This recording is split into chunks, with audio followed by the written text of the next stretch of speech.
Welcome to Rising Leaders Stories from the Legacy of Young Athena. Today we're sitting with Shaneille Ramos, a member of the 5th Young Athena cohort, current president of the GC Real Estate Club, and a business marketing major with a minor in entrepreneurship. So exciting. I love entrepreneurship, by the way, as if you didn't know. Shaneille is known for her creativity and proactive approach to problem solving. While she thrives in collaboration, she believes in building genuine relationships and connections, which is a foundation of impactful leadership. A standout moment for her is the mind map activity from our Learn Constantly session, which inspired her to start the GC Real Estate Club, which is a perfect example of how Young Athena, tools can spark real world actions. So welcome, Shaneille. Thank you for being here. Always a pleasure to run into you on campus. It's so fun. So let's dig into a little about your Young Athena experience this morning. What I love about Young Athena, and I say this pretty much in every episode, is that every Young Athena has a different perspective, but almost similar outcomes. So it's super interesting to see how the curriculum impacted you, but then also like kind of what your big takeaways were and how that impacted you on the backside of it. So looking back on your time in Young Athena, there probably was a defining moment that shifted your perspective as a leader. So talk to me a little about that and like how that's influenced your path. Yeah, well, definitely during my Young Athena process, I could not lead myself. I was just not capably there to lead myself. But the things that I really had to look at was how do I lead myself first, and how do I pour into myself. So definitely starting off with where my values was really important. With what led me to lead others, what led me to lead myself first. I think that was the overall importance of how to actually get there and how to initiate things. Yeah, that's a powerful revelation, right? The fact that there's many of us in the world who don't have that self-leadership mentality. And then I think when it comes into your awareness, you're like, oh, I'm not actually self-leading, right? That's definitely an influential moment. So how do you think that self-leading has changed you? I think it's it's still a learning moment, I think, and it's not like it's ever going to stop learning. Because once I started learning for myself of how to lead others, it was very important how do I actually lead different types of individuals. Obviously, we have such a big, diverse background of a team. Everyone comes from different backgrounds. Everyone is diverse when it comes to their skills, their attributions to the team. So just being able to comprehend what their learning style is, what makes them, what supports them, what actually leads them to step up and have, like how we were talking about earlier, that will to actually do their tasks, their responsibilities. How do I get them to commit to their responsibilities? Because I will have people that will be like, I can't make that time commitment, or I just can't do this. But I'm like, did you try though? Did you try finding the different alternatives, the solutions? And because they offer me great insights and perspectives as well. But I'd also like to offer mine as much as I could as possible. So it's kind of like being able to listen to my team members and to my peers, but also being able to direct them and lead them the way they need to in order for them to succeed, what their responsibilities look like, whether on our team or just building a relationship with them. Oh, I love that. Yeah. That makes perfect sense too. And I think one of the things that leaders miss often is you can truly only lead at the depth of which you lead yourself, right? Like that deep, like self-knowing, self-understanding. Because a lot of times leaders end up in this like reactionary hamster wheel, if you will, where it's like, oh, I need a different outcome, but they're like somehow leading through the same lens. And that all comes back to that self-leadership piece, right? Like if I'm really good at managing and leading myself, typically I'll be really good at managing and leading others because I can flex who I am for the needs of the moment. So such a beautiful, beautiful awareness. So talk to me about the mind mapping activity. I love to hear this story. So from this, I think the real estate club was born, or it was in existence, and then you just kind of worked with Lauren and blew it up. So that was born out of the mind mapping activity from the Learn Constantly. So can you walk us through the moment where you like kind of where you were when you started the mind mapping activity and like this was an idea and then how it kind of expounded from there? Yeah. It's so funny that we just got on this question. Lauren just texted me. I'm like, oh, hey. But no, yeah, it was such a cool event, or like activity that we got to be a part of. Like I've never done that, but like I've probably done like doodles of just connecting things or whatnot. But actually getting down the concepts of like who, what do I need to do, actionable steps that have an end goal towards them. Because I'm very scatterbrained. I'm like, okay, what do I need? I have all the things in my brain of what I need to do, but until I put it on paper, it's useless because I'm probably just gonna forget or something. But when we did the mind map, it was super important, especially with the people that I knew.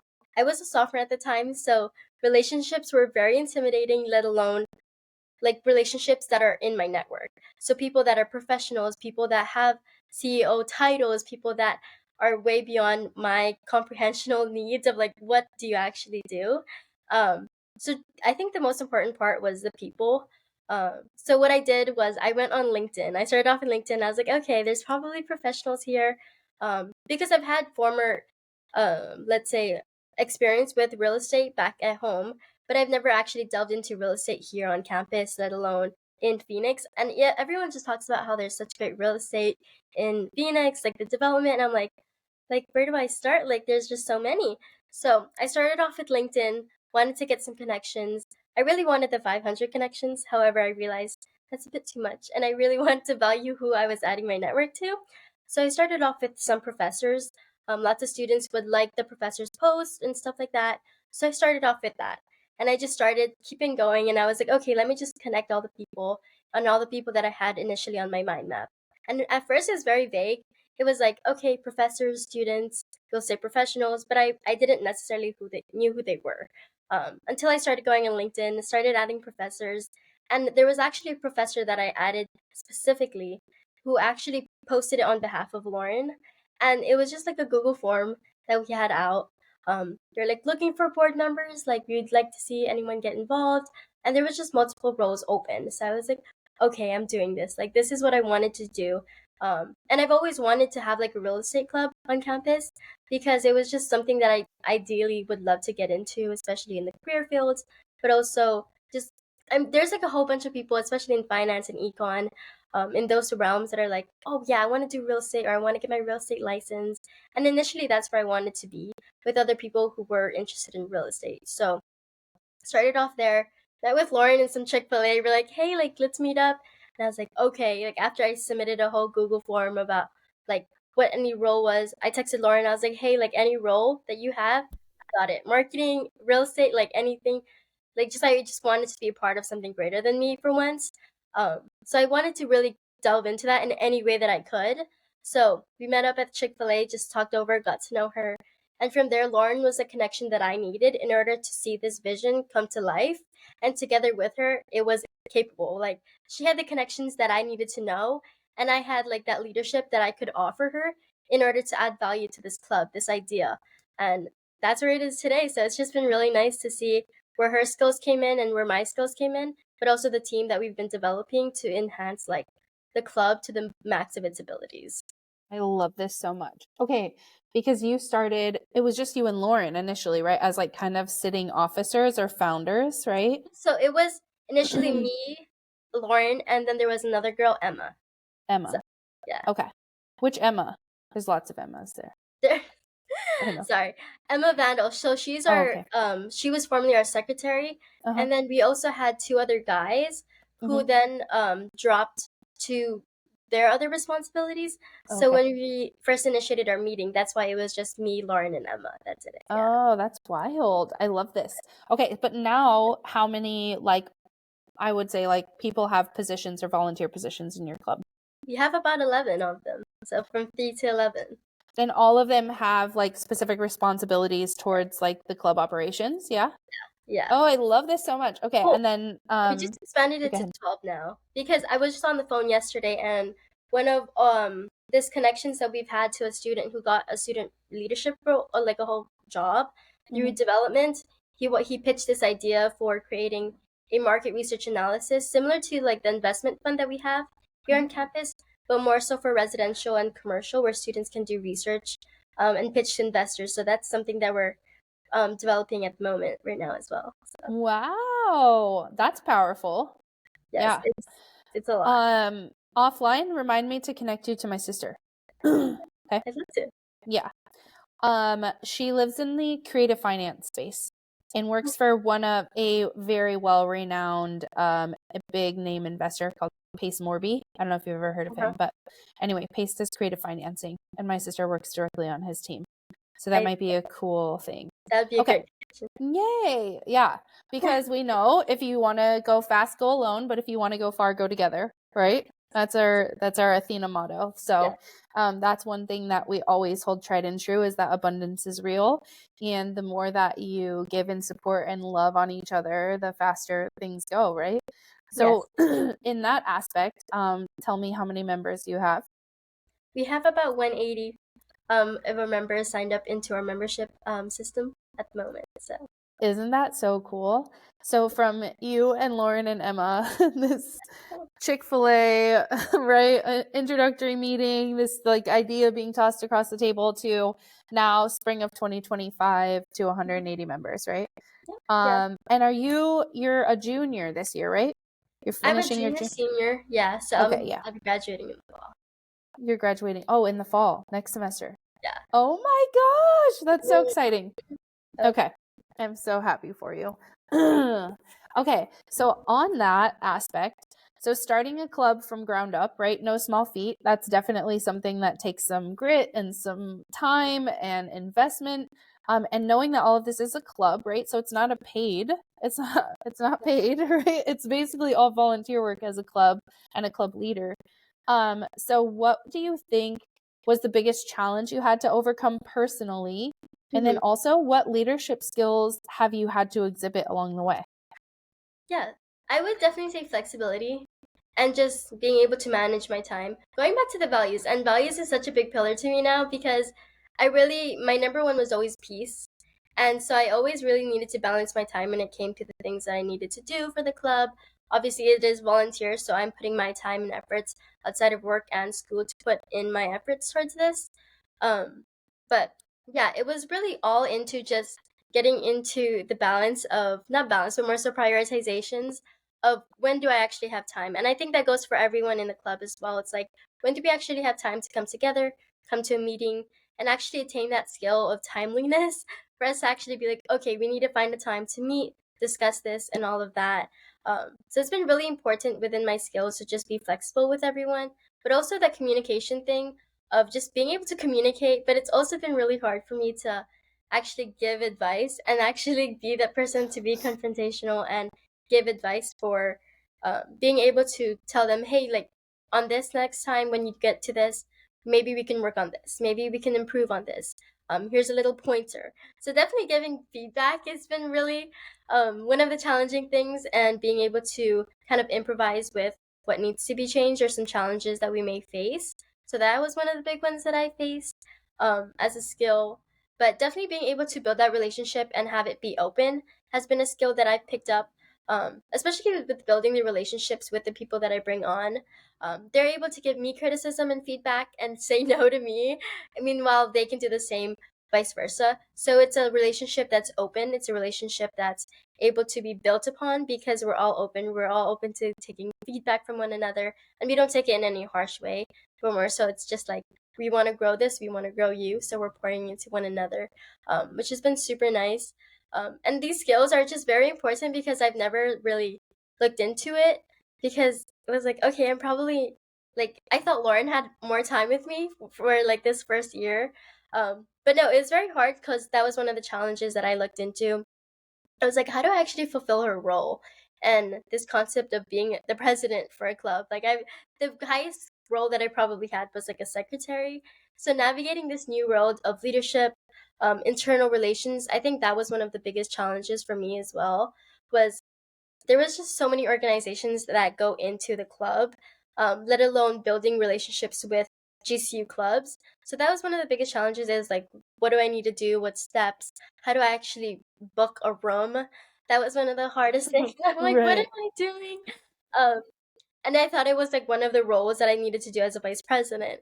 And then eventually, like, there was new policies and new updates and new systems that I had to navigate, because they moved it on to the president's role. So one of the biggest things was just navigating internal communications with, like, all of our advisors, all of the CCOB people, or just GCU clubs, just those internal relations that you need to know in order to get things to happen for your club. So I love it though, because look at you navigating it all, right? Like at no point were you like, oh my gosh, this is too much, I quit. yeah, Right? no, there was no room for quitting. So Yeah. No, I love this so much. And I think it's all a learning curve, right? Like you could probably build a club from ground up again because now you've done it all. Not that you want to. I'm just saying yeah, now the skills are there, right? It almost seems impossible until it's done. And then yes, you're like, "Oh, just kidding. It's actually already done." Okay. yes. So do you guys have like active bylaws that all of the positions abide by? Did you build all of those on your own? You guys kind of came together? Yeah. So when we did that, typically Lauren had it set up for just the main four. But when it comes to like the new roles that we've been adding, since we're such a new club, it's the fine lines of what we had was just a basic standard. So we've had like thoughts of it and ideas of it. But for like the newer roles, for example, like director of mentorship and for the development for that investment fund that we're trying to create, that is structurally on their own. So I am allowing them to do what they would like to do with it, and then I will just go in and see what they're doing with that. So there is structure to it, but I also allow for the heads to kind of direct their own teams because there's kind of like some associates within our club or within our board. So I allow them to lead their team, but all together we come as heads to come together and discuss all together as one, but also allowing them the flexibility to give their own input into how they want to lead and structure some things in the club. Yeah. I love that. It's like, let me provide a lane, but what you Mm-hmm. do in that lane, whichever side you decide to drive on, is fine. Yeah, yeah, That's perfect though, because even looking at the autonomy, right, that comes with being a real estate agent, right? That's not typically a career that's boxed in. It's like yeah, if you want to specialize in mobile homes, you can. If you want to specialize in, commercial real estate, you can extend that. If right, there's so much autonomy in real estate in general that I think that's a really valuable asset you're providing because it gives them the ability to flex within that. So that's a really smart leadership move also.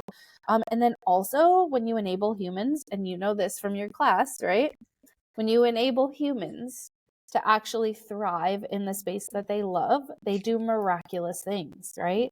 So yeah, sometimes putting too many boxes and too many restrictions and too many policies, procedures on top of people, it pulls them out of that creative, passionate nature because they now can only be passionate within this specific little area, right?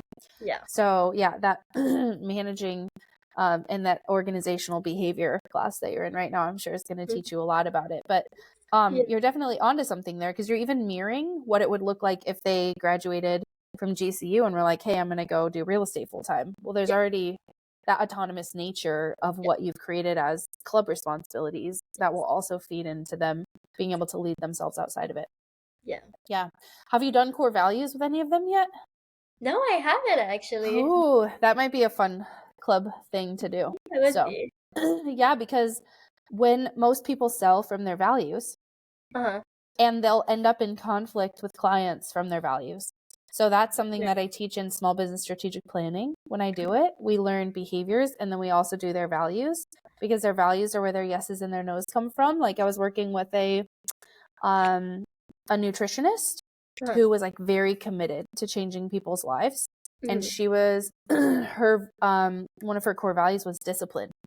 And Oh, so it was very frustrating for her to get a client on her books and they're paying and they have an exchange of commitment, which is her time and their funds, right? yeah. And they would not do their homework. They wouldn't show up to their nutrition plan. They would be eating outside of it. And so there was constantly these setbacks and she was getting really frustrated and like wanting to almost fire. But I had to teach her how to manage her values conflict in these relationships. How do you create accountabilities but also let people be the people? So it's really powerful when you get into like real estate roles and you're dealing with a bunch of different clients and everyone has different behaviors, to Yes. have the person who's doing the selling know their values so that they can actually sell from the right space, right? Otherwise Yeah. they're like, ew, I'm never working with this client ever again, right? No, real estate agents don't think that way, right? Yeah, I'm like, I know quite a few of them, and sometimes they're like, woo, girl. And I'm like, oh, I feel it.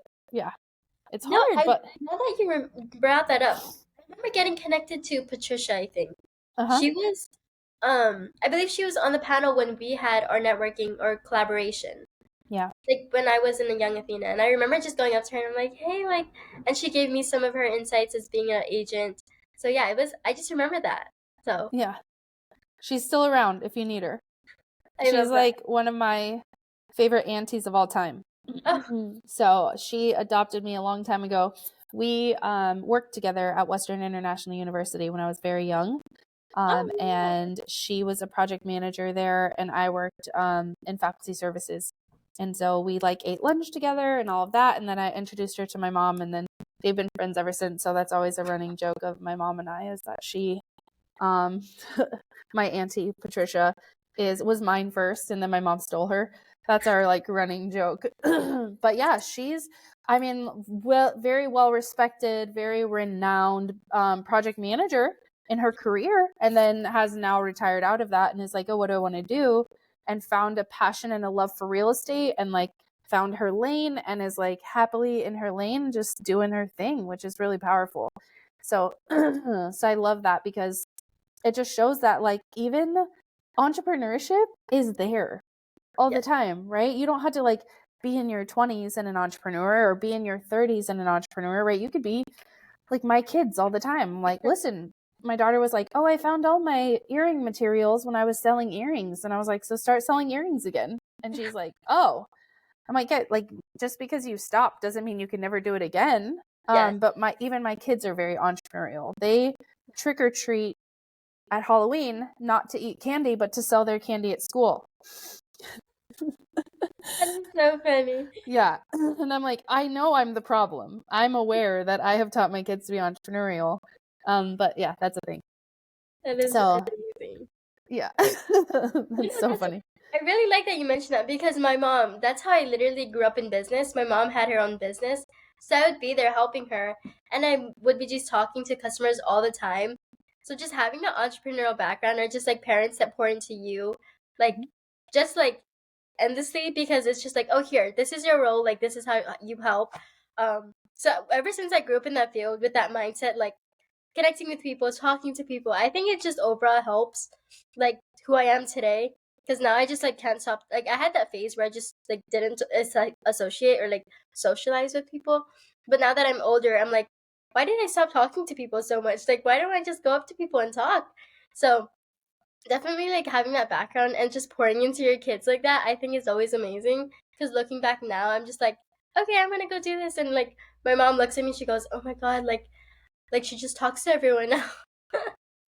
But you have to, right? That's Yeah, no. literally, your net worth is in your network, Yes. So, yes, right? 100%. And Yes. so the more that you learn to network with people that are like in the same space as you are, right? And it's like, I think we social media has done us a disservice where it's like almost like a really competitive nature. Like, you have more Yeah. followers than me, or you have more content than me, or you're better at content than me, yada yada, like all of that. It's kind of created this reality that there's not enough to go around. And Mm. I always talk about this in Young Athena. It's like, that's like saying, there's not enough of God's love for all of us to be whole, right? Or whatever. It's like this weird thing where we create these limitations in our mind as though I need to be in competition with someone. But Yeah. truthfully, I've built an entire business around sharing. Mm-hmm. Like, No, majority of the work in Young Athena, I don't get paid for that. hmm. Right? Like, and so I'm Yeah. like, oh, it's like Young Athena is almost like a club setting for me, and I will continue to pour in and love on all of you, and Hmm. have the mentoring calls and hold space for you on campus, and like, do you need coffee? Do you need love? Do you need Yeah. like, what is that? Because I know that at some point that will always come back to me Yeah. tenfold, right? Yeah. And so I think it's really important to understand that too, is like, there's plenty, right? Yeah. There's plenty of entrepreneurship. And I always talk about, so people are like, oh, I can't get in that business because it's too saturated. And I'm like, you know what's also saturated? The coffee business. But they're so successful. But they're so successful. And So we all have our own opinions, right? Like, some people are BlackRock people, and some people are Starbucks people, and some yes. people are Dutch people, right? And it's Yeah. like, we all have our own people that we're going to gravitate to, because you'll find your tribe, and then you ascribe to that, right? And then there's like the people who only do local coffee. I'm only Yeah. going to go to local coffee shops. So then you get your people who are like press coffee or union coffee or right, but it doesn't stop people from opening coffee shops. Like if you drive down from my office right here, okay, I'm at 59th and Thunderbird. 59th and Thunderbird, there's a Starbucks. 67th and Thunderbird, there's a Union. 75th and Thunderbird, there's a brand new coffee shop called the Brew Box. And then if you go to 83rd and Thunderbird, there's a Starbucks and 2 Dutches. Okay, I'm not a fan. I always do go to that Dutch Bro. Yeah, but I'm literally saying, like, we're talking miles of just Thunderbird. Just in that area. And now, and everyone's like, there's the market's too saturated. I'm like, no, it's about your tribe. And it's about networking and finding your people and understanding that abundance is real. And that when you have a good quality product and you have good people in your business and you have a heart for what you're doing, people cannot help but gravitate towards it. So, yeah. So it's so funny because that's something that you see all the time. So even for entrepreneurship, it's like, do it. Like it's on your heart for a reason. Try it. If it works, it works. If it doesn't, it doesn't. And you'll pick up the pieces and try something new. So I'm just so proud of you for continuing to show up in this space. And I know part of it is your major, right? Like you're majoring in entrepreneurship. So you're just expounding on that level of intellect and intelligence and those skills. But truthfully, entrepreneurship is like, it's hardy, right? Like there's a lot of heart that goes into that. And I too ascribe to the parent model of my parents were entrepreneurs. I don't know if they poured into me. I'm sure there was a pouring into me of some kind, but it was mostly like, hey, we need you to do this project, and like handing it over and expecting me to handle it, right? And it was like, oh, like I've never made marketing cold calls before, but like, okay, let me try it. And I learned so much stumbling all over myself that now I'm like, oh, that doesn't bother me. That's a skill set that's just there because I've been doing it since I was 12. Okay. Yeah. And that's one of the things that we implement too. It's like in our mission that Lauren originally made, but I continuously maintain and like emphasize is learning by doing. One of the things that I had in real estate was, or just like even how I helped my mom's business, I would just like get put into that spot and like fulfilling those responsibilities, figuring out how to get there. Like you eventually get there. It doesn't have to be one path, but as long as you eventually get there, that's all that matters. And finding a system from that is what's so important. But that learning by doing concept is something that we emphasize so much in our club. It's like, do you want this job? Do you want to get into this? We'll go figure out like how the people that we bring or the guest speakers that we bring, how they can help you get there.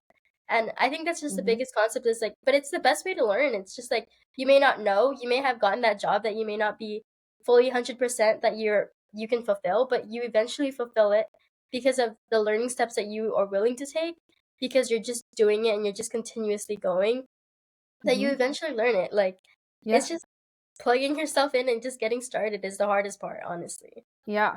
I call it spaghetti. Like the noodles don't make sense ever. It's like a pile of noodles.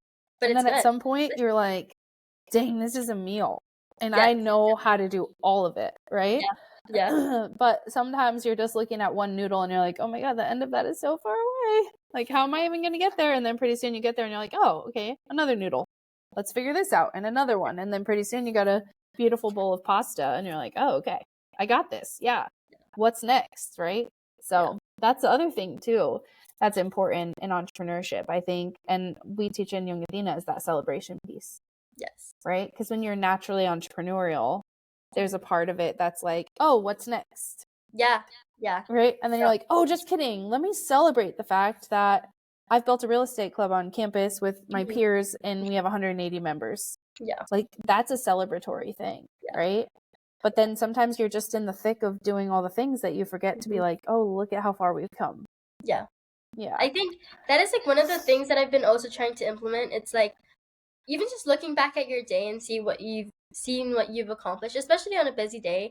I feel like you go through so much. Like for example, you just went over like you're gonna have about 2 meetings today after my call. So I think that's like just looking back on your day and seeing the things that you've accomplished, especially at the end of the day, and just like treating yourself with a sweet treat or like a reward on something. I think that's always the biggest thing. It's like celebrating your challenges of the day that you came through, and just like being able to be presently there. Like I feel like one of the things, even though I did bad on, maybe I shouldn't be saying that, but I did bad on my final for my management class. But one of the things that I really got to learn out of it was the word, I think, is meaningfulness. It's just like being presently there for the things that you've gone through. So I think that really stuck with me. But also in Young Athena, it's just like being able to learn how to be present is so important. And before Young Athena, I would constantly be that person. That's why I would burn out so much. It's because like I'd be like, okay, done. What's next? I got this. I got this done somehow. What's next? And just being able to actually be present and like celebrating yourself for even just that one hard challenge, even just getting out of bed, I think is so important, especially for anyone, whether you're a leader, whether you're just a student, but just being able to be present and then commemorating your presentness or just what you've done in that day is still so important, regardless of like what you're doing or how your day is going. Yep. I love that. It's so true though, because there's some days where we're so tired that it's like getting up was a feat. Yes. You're Yeah. like, I put 2 feet on the floor today and I stood up and got out of the house, right? Sometimes it's like as like much as I got dressed and my kids made it to school on time. Yes. Yeah. Go me, right? But I think we're so pushed into that like capitalistic mentality of like work harder and do more and hustle harder, and it's like the hustle hard is not, it's you can't be present in it. Like No. you're so right. There's no presence in hustle harder. Yeah. There's strategy in hustle harder. I'll give them that. But as far as like if you're constantly looking a mile ahead, like where are you right now? Right? You're missing out on so many beautiful experiences right around you. You're missing out on a presence in your being, right? Like sometimes we're so tired and our beings are so tired because we're pushing ourselves to maximum capacity every single day. And sometimes that's like gymming and momming and working, and now I'm in school, right? And so it's like sometimes I just have to be like, no, let me just be in my body for like 20 minutes. Let me like meditate or get on my yoga mat or have a presence within my being in order to be able to be whole. Because so many times we avoid our sensations, our body sensations, to fulfill the mind duties. And then we're missing pieces of ourselves. We're dragging them down the street on a leash, hoping they can keep up. Basically, yeah. Yeah, and it doesn't work that way. So, is there a leadership quality that you learned in Young Athena that you feel like you ever undervalued and now you see it as essential? I think going back to like celebrating yourself is always hard because it's so easy to just keep going, like how I talked about. But one of the things that I had to learn was celebrating myself. It's like looking back now, I don't think I would have ever seen myself as a president for my own club, let alone all the things that I've been involved with, the people that I've met.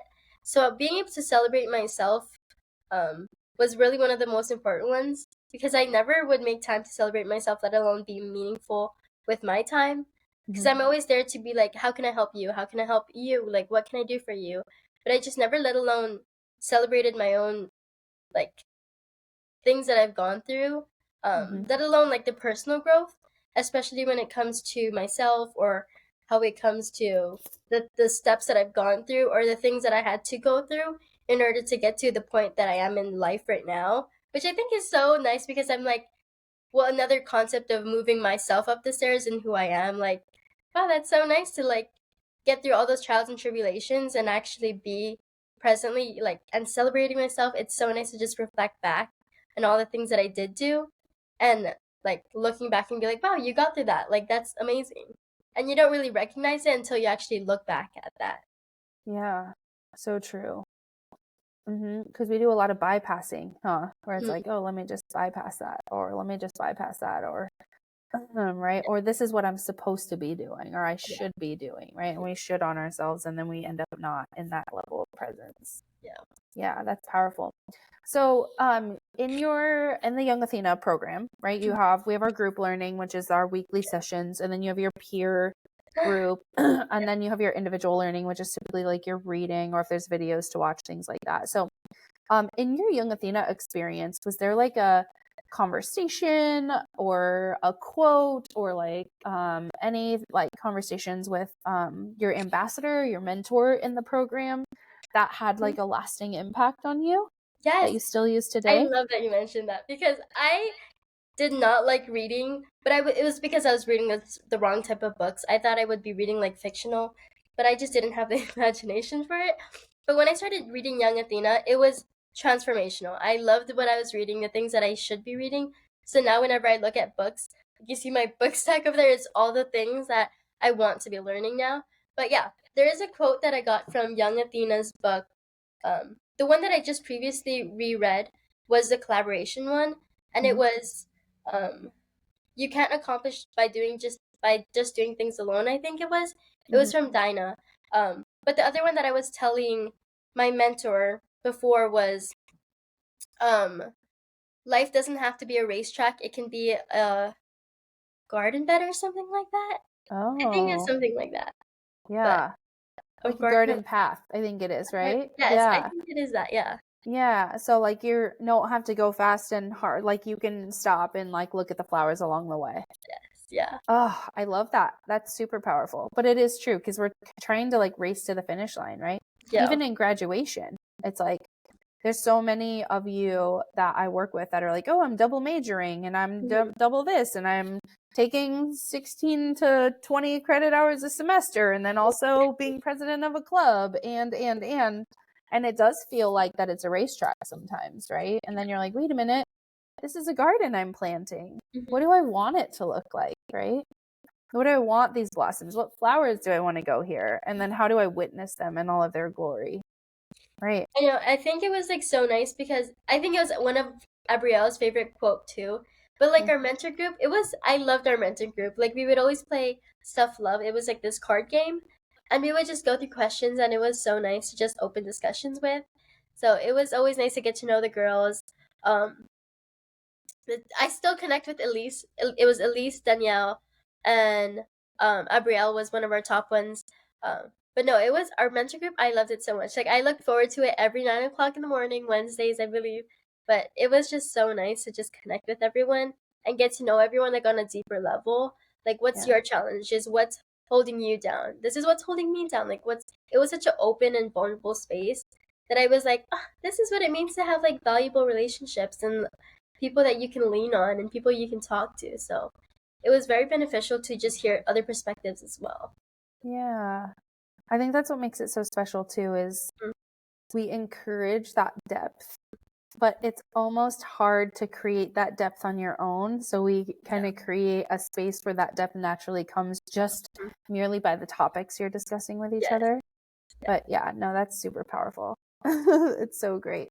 I think that originally we knew we wanted to do like some sort of peer learning because we know that mode of learning when you combine all three is really impactful. But I don't think we truly understood the depth of community that would come out of it because there's so many of you from a Young Athena perspective that come back and you're like, my peer group are some of my favorite people still.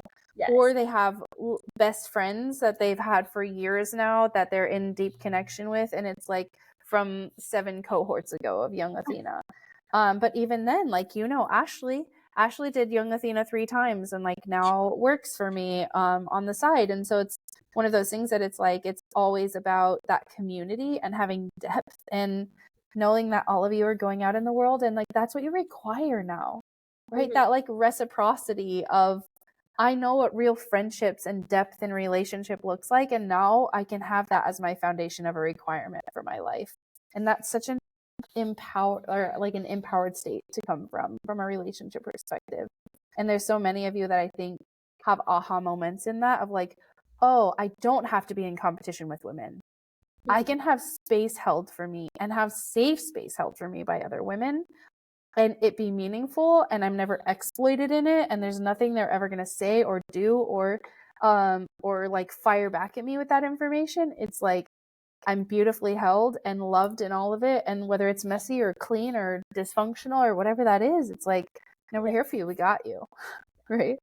Yeah. And that was like one of the things in the foundation of Athena when we were doing that. I was like, oh no, like that's a requirement from a Young Athena perspective is like to know, not necessarily know how to hold space perfectly, because I think that's a skill that comes over time, but knowing the essential nature of women being in community and the vulnerability that needs to be present in that is I don't know, it's so impactful. Like it's just, yeah.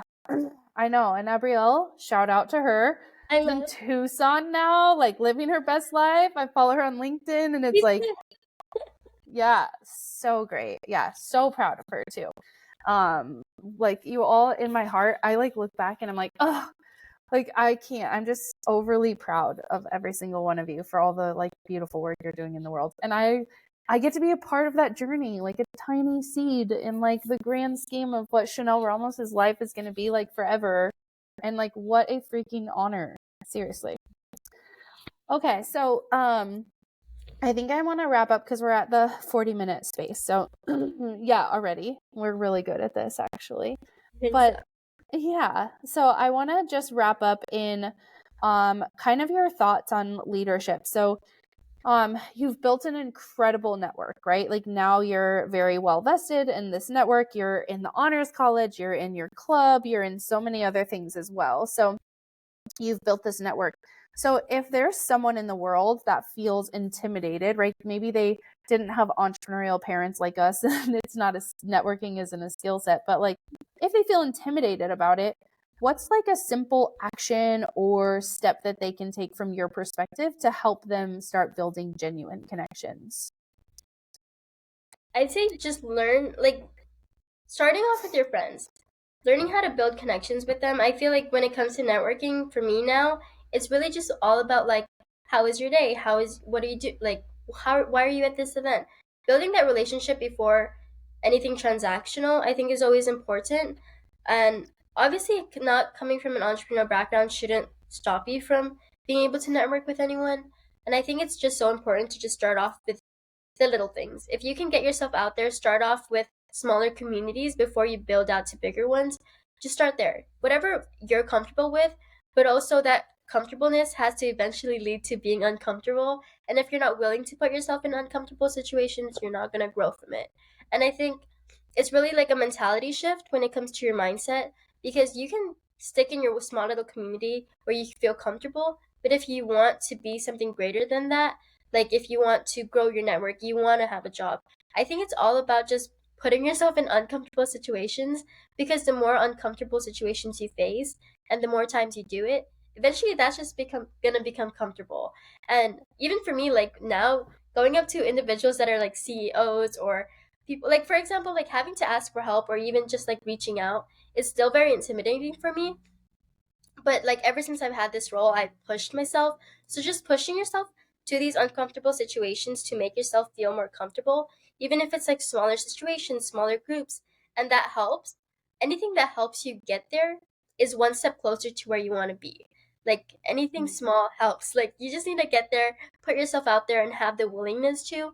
And once you have that mindset shift of, okay, I'm gonna go up to this person and talk, even if it's just like people around you, just being able to introduce yourself, like, hey, I'm Shaneille, like, how's your day? What are you up to? What classes are you taking? The people that you meet, and just putting yourself out there. It's all about just, hey, like, how are you doing? Like, how's your day? And ever since Young Athena, ever since people have been asking me, like, how's your day? I'm like, it's kind of stressful. Like, it's honestly stressful, but that leads to greater conversations. And I think just setting yourself in those uncomfortable situations and catching people off guard, like, hey, my day wasn't actually that good. Like, I didn't, like, you want to talk about it? Like, how was your day? So yeah, I think putting yourself in uncomfortable situations continuously, but still enough, like, where there's a good balance where you're still comfortable, whether that's smaller communities and then building out. But if you have a vision and you want to get there, put that into place and shift your mindset. It doesn't have to be extensively, like, just tomorrow you're going to go out there and network with 50 different people, but more so to start off with people that is around you, people that you're comfortable with, and getting yourself out there to introduce yourself is the biggest step. Like how I've been emphasizing, the first step is always the hardest. So when you can take that and take those little steps, you will eventually get there. So just put yourself out there. I love that so much. And I think that that's an untapped skill set, right? That's something we teach in Young Athena when we do. I think it's also part of Learn Constantly, right? Where it's like, oh, um, so that's one of the things. What was I was just gonna say. We call them now spiky hair moments, which is like from 1 cohort ago. Okay, yeah, We I were, think you guys said that at the cohort. I'm yeah, like, what? yeah. So, you know how Lori always draws like the circles on the board, and then like has someone inside their comfort zone, and then you go out a circle, and then so in one of the cohorts, the person in the inside of the circle had like long, it was a stick figure, of course, had long hair. And then the person on the outside of the circle had like spiky hair. And so she was like, oh yeah, sometimes when you step out on the like edge of your comfort zone, it gives you spiky hair. And one of the girls in the room was like, I have spiky hair right now. And then she was like telling us about the experience of like us telling her that she needs to step outside of her comfort zone, right? And so she was like, oh, none of me wants to do that. But then when we drew like the comfort zone circle, she was like, oh, I realize now she's just been letting her brain default her back into the middle of the circle, right? And so now we started calling them spiky hair moments, where it's like there's going to be a time where like the hair on the back of your neck stands up because what you're doing is a little bit scary, but that doesn't mean that it's like not good for you, right? Like obviously we don't want to put ourselves in dangerous situations, but sometimes meeting someone new when it's a foreign practice to you feels very scary. Like all of a sudden you're like, oh, it's prey predator and I'm back to my biology and like I don't know how to deal with any of this. And just understanding that it's part of the process. And the bigger that you build that, the better it gets and the easier it gets, right? Over time, which is exactly what you're saying. And even as a young person, like in my professions, I am one of those who's I love risk. Like I don't see it. It's not threatening to me. It's just something that I embrace. I just was like, I'm going to take every job I can and I'm just going to collect skills. And even if I wasn't good at it at first, I was like, oh, this is spiky hair. Like I am a like wild group facilitator, very expressive. And like I took an accounting job, legitimate, like for like 4.5 years, I did accounting. And it was like one of those things that I was like, I am not behaviorally wired to be an accountant. I know that about me. Like I'm very aware, but I did it because I wanted to understand the process. I did payables and receivables and like worked with my CFO. I was like 2 seats down from him. So it was like there was only an accountant. So half of the time I was working with my leader on things. And then half the time I was working directly with a CFO on things. And I learned so many things about accounting and how accounting influences a business. And then now that I'm in HR, like now I know how HR and accounting have to work together seamlessly for organizations. So in hindsight, now that I'm a business consultant and I can make both sides of that equation speak to each other from an administrative level, it makes me really powerful as a business consultant because you get a lot of business consultants that only know one lane. And so if I would have just stayed in my comfort zone and like never been like, yeah, let me try something new and solve this puzzle that is accounting, which is exactly what it is. It was a puzzle for me. That's what kept me intrigued. It like now all of a sudden I'm like, oh, now I have this knowledge and I collected it and now it's a tool in my tool belt. And then HR, the same thing. Let me put HR like in my tool belt and now I have both of those that work seamlessly together. So I think you're so right. Like that, put yourself out there. Go collect skills. If there's a skill you want to learn, find a job where you can get those skills, right? It doesn't have to be your forever career. I work with a lot of students and I think you probably hear it too, where they're like, well, I just don't know what I want to do. And so then they do nothing. And it's like, well, do something, right? Go collect a skill somewhere. But like I think on top of that too, I think lots of kids, like especially now in college, it's like lots of kids will be like, well, I'm scared of failing or making mistakes.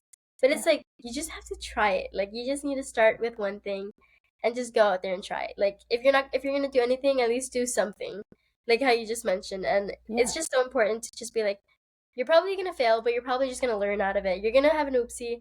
And I think that's what I always had to overcome was like I'm scared of like making a failure or like I'm going into such a new role. Like what if I just can't fulfill the role or like what if I can't do this job or task? But like eventually it gets done. So I think that's the one is another step that you always have to like overcome in the challenge. It's like you're probably regardless if you know what you're doing or not, everyone can always learn. Everyone can learn how to do it. You just learn from doing, learn from making that mistake. And I really had to it was a hard pill for me to swallow. It's like well, I'm not gonna learn if I don't make the mistake, you know? So Exactly. it's always like you can go to a whole nother realm and not know what you're doing, like, but you're eventually gonna get through it and you're gonna learn. So it's only gonna benefit you in the long run, I'd say. Absolutely. And I couldn't agree more with you on that because I've learned a lot more from failing than I've ever learned because that's like the growth mindset is putting yourself in unfamiliar situations and going, either way, we're going to go somewhere. We're either going to be exactly where I am before I tried. You lose nothing from failure, right? You're exactly where you were before you tried. You just come back and you're like, oh, okay, well, that didn't work. Let me go a different direction, right? Like, I think there's so many times that they think that if I fail at the next step that I'm going to go 15 steps back. And that's just absolutely not the case, right? You're going to go 2 steps forward, not be good at it, and then you're going to come back to ground zero, right? And then you're like, oh, okay, well, maybe I'll go left this time instead of right, right? Yeah, so it gives you the opportunity to pivot too. And also there's so many young people that like pigeonhole themselves into like a specific, like, I have to know what I am going to do for the rest of my life when I'm 22. What? Like, you're going to college from 18 to 22 realistically. And expecting to have your whole life figured out by the time you graduate? Nah. Like, I tell young people that all the time. I was just talking with a high school student and he was like, I was like, what do you want to be when you grow up? And he's like, I don't know yet. And I was like, good. And he goes, excuse me? And I go, I'm probably one of those weirdos that will advocate for you to sit in that space. But when you don't know, the entire world is your oyster. Yes. When you box yourself into a specific hole and you say, this is what I'm going to do for the rest of my life, now we're only chasing that dream. And then what if you get halfway through that and you realize, I actually don't really like this dream anymore? Now you feel so boxed in. What are you going to do? And he was like, oh. And I was like, so leave it broad. Like, it's okay to be broad. You don't have to nail it down right now. You're in your 20s. And at the time, he's not even in his 20s. He's 17. But I was just like, don't do that to yourself. The world is literally your oyster. And what you like at 18 is probably not going to be what you like at 25. Exactly. And so, like, just be you. Just live in it. So I love that. Okay. One final thought. You could give advice to a young woman that is on the fence about joining Young Athena. What advice would you give them? Yeah. Dedicate this hour 45 to yourself. I think the values that you will learn out of this will be so much more beneficial for you when you go outside of this community. This community is here to pour into you. And even looking back at myself, if I could give a testimony, this program has grown me and poured into me to where I needed to be today. So just dedicate an hour and 45 of your time out of your week to just learn more about yourself, learn about your values, learn about your motivations. And it'll be so life-changing when it comes to who you are as a person, who you are intentionally in your relationships, and just how to foster yourself in your community before you can do that for others. And I think doing it for yourself is much more important before you're pouring into others, before you're pouring into yourself. So yeah. Yay. I love that. Beautiful. Well, thank you for those closing thoughts. Super, super special. Appreciate you so much. You're such a champion and like just so amazing. I am so incredibly proud of you. I was just going to say, it is an honor to be a part of your journey. And and Young Athena will always be here to support you and love on you and hold space for you and whatever you need, even beyond GCU. Yes. So yeah, just thank you for being you, most importantly. Well, thank you for Young Athena. It is so life-changing. I can't even. People thought that's what I was going to say. Discover Kids, I emphasize Young Athena so much. They thought I was an ambassador. I was like, no, I just love the program with my entire life. Yeah. Oh, I love it. Love it.